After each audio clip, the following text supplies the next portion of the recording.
Great. Well, thank you very much for giving me the opportunity to briefly share some memories, really, of a very dear friend, colleague, and avid Trollopian, um, Dr. Peter Lee, who sadly passed away in 2017.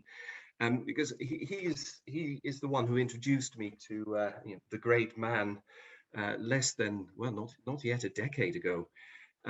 So we were down at our local pub in York, as you do, when I asked him about his literary tastes. And after some of the expected ones, I knew he was an avid reader of the Russian greats, Dostoevsky, Tolstoy, and so on. He mentioned a name that actually, an author that hadn't been covered in the English literature curriculum in the Netherlands when I went through school, and that was, of course, Anthony Trollope. When I asked Peter about the highlights of the oeuvre, he mentioned The Way We Live Now. So I made a mental note, and during the weekend, I trotted off to the bookshop. I saw a copy of The Way We Live Now, that behemoth of a novel, and remembering my high school struggles with Dickens, which we had to read at least one from start to finish in the original language, I very quickly decided that as a non-native speaker, I was not going to engage with that doorstop of Victorian fiction.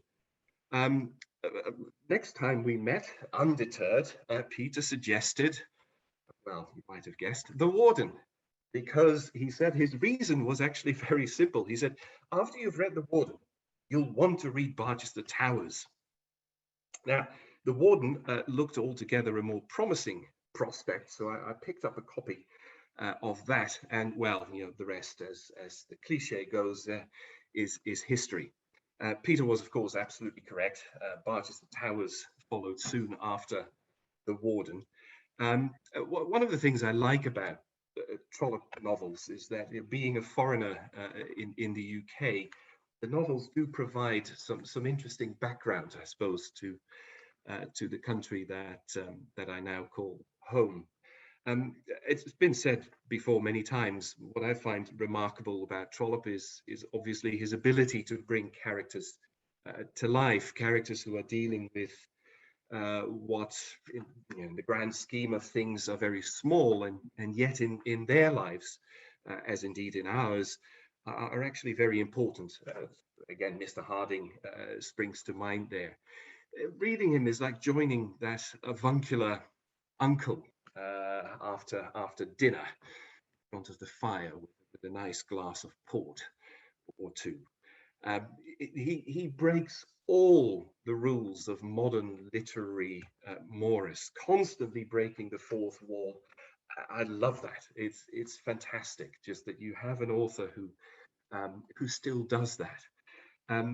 It's that ability to make you care about his characters, deeply care about his characters. And the wonderful thing I find that even if you don't care about his characters, he'll convince you that you should. Now, obviously, I'm not as far in the canon as some others.